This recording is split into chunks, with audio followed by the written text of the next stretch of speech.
Hello. So this video is a list of 10 things that I do not like about the remake Beauty and the Beast movie. Why I am making this video is because all of these things are things that I would really love to just vent about and get off my chest, but none of them on their own have enough to say about them to merit making an entire video on them, and so I am just compiling them all together here and getting them all out at once. There are some things that you will not see in this video. I've already made an entire video about the character of Gaston, and so almost all my thoughts on that character are going to be over there. I've already made a video on Belle's ball dress, which I have a lot of problems with, and most of my thoughts are there. And I also intend to make a video about the book that the Enchantress gifts to the Beast, and so when I make that video, all my thoughts pertaining to that are going to be in that video when it happens. So when I was looking over my list of things for this video, I realized that half of them had to do with the character of Belle specifically, and so what I've decided to do is basically split this into two parts. One is going to be all about the character of Belle, and then this one is just going to be everything else. How I've decided to organize this video is I am going to try as best as I can just to go chronologically through the movie, so that is how I have decided to organize it. Let's go ahead and get started. First up is a line of dialogue given to us by the Enchantress in the opening scene. It is one of the most ridiculous changes, and I don't know why they did it. This is what the narrator says to us. Then one night, an unexpected intruder arrived at the castle. An unexpected intruder? In the original one, it was an old beggar woman at the door seeking shelter, asking for help. And that's the prince's opportunity, right? To show mercy, to show charity, and that was the test that he failed. But by saying that she was an intruder, I just feel like that changes the whole scenario. I feel like he doesn't have an obligation to be helpful because she barged in. She was trespassing. She was an intruder. I feel like he has no obligation to help her. That line of dialogue and the action of her barging into the room, I feel like just changes the whole scenario. The only thing I can think of in my mind that makes that make sense is if she was intending to curse him the entire time and her mind was already made up. But if that's the case, why even put on the show of asking for help and having the rose and all that?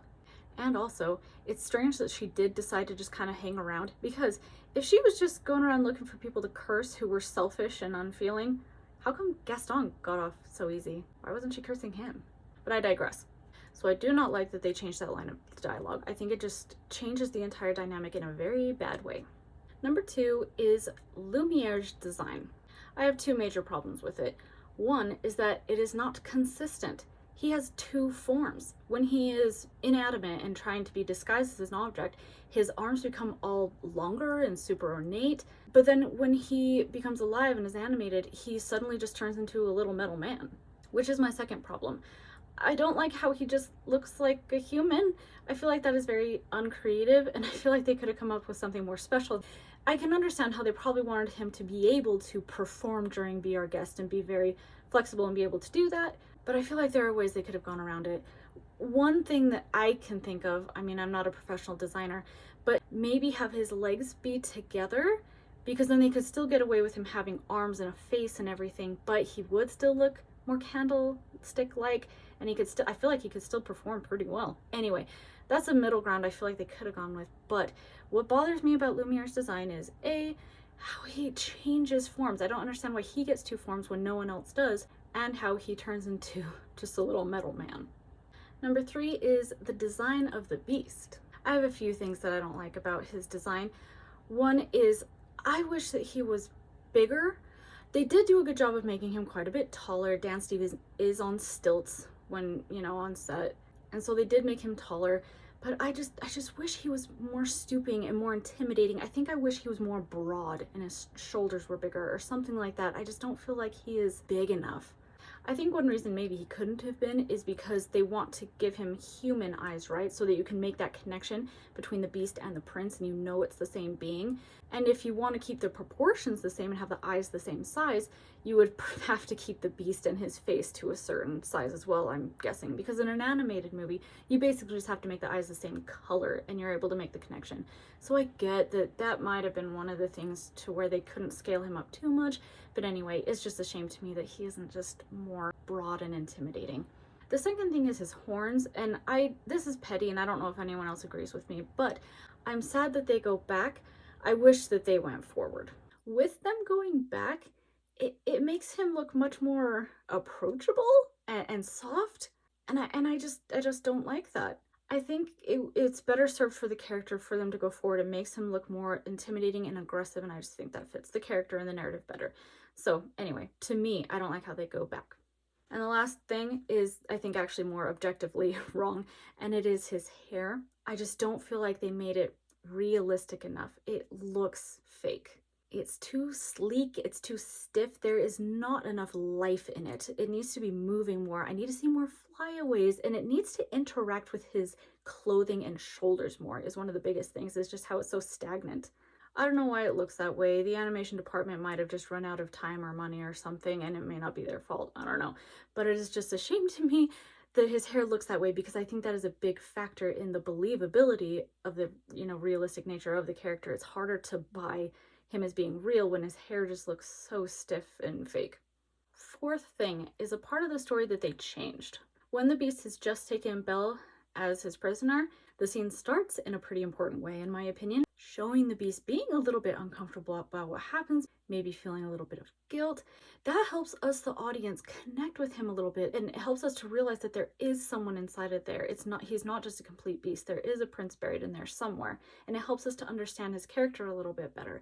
And by taking that out, you set that development back. And then also, as they're walking through the hallway, by him walking her to her room, they are given more screen time together. He explains the rules of the castle, and it develops their dynamic together more.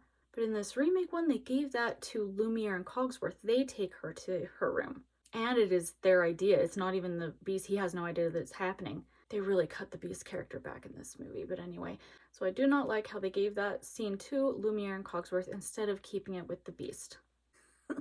Okay, this next one makes me laugh just as much as it irritates me. It is hilarious. And it is the design of the mirror. Why did they make it so small? How are you supposed to see anything in it? It is so tiny. And they frosted in the edges to make it even smaller and harder to see. Why would you do that? Every time it is up on screen, it's just comical to me. And at the end, it's it's so hilarious when Belle pulls it out and shows it around to the village people, trying to convince them that there's a beast in this castle. It is comical. There is no way that anyone would be able to see into that mirror. The only reason I can think that they would make it so small is maybe to try to make it more believable that Belle would be able to carry it from the castle to her village, make it a little bit more pocket size. But as they try to fix the problem, it just creates another. It is hilarious how tiny that mirror is. Number 6 is a single shot that they decided to remove from this movie that I think makes a pretty big difference, and I'm very upset that they did. It's when Bella's up in his room looking at the rose and he drives her out. After she has run out of the room, it cuts back to the Beast and it shows him showing so much regret. He realizes what he's done, and it is such an important shot because, once again, it helps us understand more about the Beast. I swear the movie makers didn't want us to like the Beast, because they keep removing and changing shots like this where we don't have any opportunity to connect with him. And it sets back his development.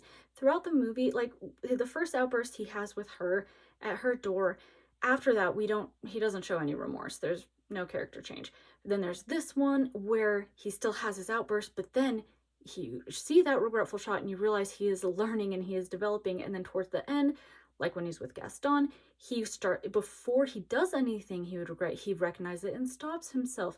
This shot in the tower is part of that progression, and so by taking it out, it just condenses all of his progression right into the end of the movie, and that kind of makes it less believable. It just bothers me that they took out this shot. And what they did instead is it does cut back to him, but it shows him looking at the rose as if that is the priority, not how he treated Belle. He has more concern for the rose. It just makes it seem like his priorities are a little bit off. And in this movie, we haven't seen him show any affection or sympathy towards Belle at all. And so it actually makes it, when he goes to the forest to save her, it seems really out of nowhere, because he hasn't shown any reason why he would do that in this one. So I am so sad, disappointed, and upset that they removed that shot, that regret shot, from the Beast. Number 7 is a bunch of dialogue that happens between Belle and the servants next to the Beast's bed while he's healing. The first piece of dialogue, they were trying to fill in, expand this world and have us understand things better, but to me, it just doesn't work. He's cursed you somehow. Why? You did nothing. You're quite right there, dear. You see, when the master lost his mother and his cruel father took that sweet, innocent lad and twisted him up to be just like him, we did nothing. You did nothing? Of course you did nothing. You're servants. There is no reason why they would interfere with the royal family. They're not going to walk up to the king and queen and be like, hey, you should treat your son better. That's not their place. They wouldn't do that. I understand what the movie makers were trying to do.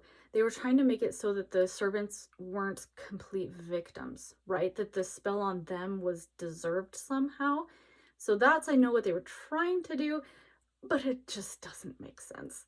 The next chunk of dialogue that I don't like is later on in that setting, where Belle is being way too inquisitive about the spell and the magic and everything that's happening in the castle.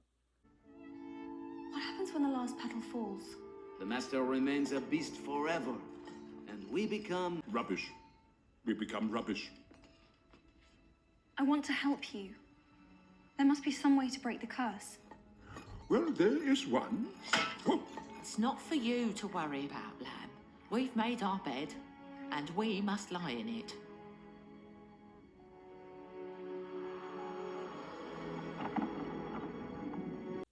I don't like how nosy she is being. In the original one, Belle was oblivious to everything that's going on with the curse, the spell, the servants, and I liked that better because it made her journey in the castle seem much more authentic. She didn't know that there was any goal happening. She was just living in the castle, and so all of her relationship developments and everything she learns and experiences just felt very authentic, and I just don't like how much awareness she has of the spell and the magic. Okay, number 8 is one of my biggest pet peeves with something that they changed up. It's a line of dialogue that they gave to Mrs. Potts. When the beast lets Belle go and realizes his feelings for her and confesses that he loves her, they gave that line to Mrs. Potts. I let her go. You what? Master, how could you do that? I had to. But why? Because he loves her. Why would you do that? Why would you take that line from the beast? That is the whole point of the movie, that he is able to love another. Why would you give that to another character? It just makes me so sad because that is such a huge part of his character development. It is the main point of his character development, and they robbed him of it. I swear the movie makers didn't want us to like the beast. Anyway, that is one of my biggest irritations in this movie, that they gave that climactic, important line to Mrs. Potts. Number 9 just makes me sad. It was a missed opportunity with the character of LeFou. In this movie, they have LeFou switch sides. And I actually read that before I went and saw the movie on accident. I didn't mean to. But I was really excited what they were going to do with that, because I was like, that makes sense. He's just a punching bag for Gaston. He doesn't really mean anything to him. I loved that idea of him switching sides, and I thought that was going to be really interesting how they would play that out. And they made it a joke. Nicely handled. Well, I used to be on Gaston's side, but we are so in a bad place right now. You're too good for him anyway. Yeah. Should we get back to it then? Why would you do that? That could have been so cool. They could have had him like try to get in the way and like foil Gaston's plans somehow, or make it a big part of his character development to see where his allegiance lied and have some moral struggle within him or something like that. And they just made it comical. What I was kind of hoping it would be like is more like Nathaniel from Enchanted, where he's on the queen's side the whole time, but then at the end of the movie realizes he doesn't want to be on her team, and he informs the prince that she was the one who poisoned Giselle. And then he actually takes an active role by standing up to her physically to give the heroes time to heal Giselle. I was hoping it would be something more like that. I'm not a screenwriter or a storyteller. I don't know how exactly that they could have played that, but I was just hoping he would have a more active and interesting role in that, and so I just feel like that was a big missed opportunity, and I'm sad they didn't have something more interesting in LeFou's character development in that way. And last but not least is a problem that I have with the Enchantress in the final transformation scene. Belle and Beast did not meet the requirements of the spell, and the Enchantress just lets them off the hook. What was the point of setting those conditions and making them go through this entire journey if you weren't going to hold them to it? The petal falls and hits the table before Belle says, "I love you." And it's not like it was directly after, like, oh, it's so close. No. But when the petal falls and when Belle says, "I love you," there is 2 minutes and 20 seconds of screen time between those two events. I'm sure that they had the rose petal fall and her say, "I love you" so far apart just to add more tension. But it's just upsetting to me. It's so irritating to me because they didn't do what needed to be done. And so it's just annoying to me that she just let it go. And also, I feel like that scene is more about the Enchantress than it is about Belle and Beast. They cut back to her far too often. It really distracts you from the love story. This should be all about Belle and Beast, but when she says, "I love you," it cuts back to the Enchantress' face. When the transformation starts happening, it cuts back to the Enchantress again. There's 3 people in this scene when it should just be 2. It's annoying that she takes up so much attention and screen time in that scene. So there you have it. There are 10 things that I do not like from the remake Beauty and the Beast movie.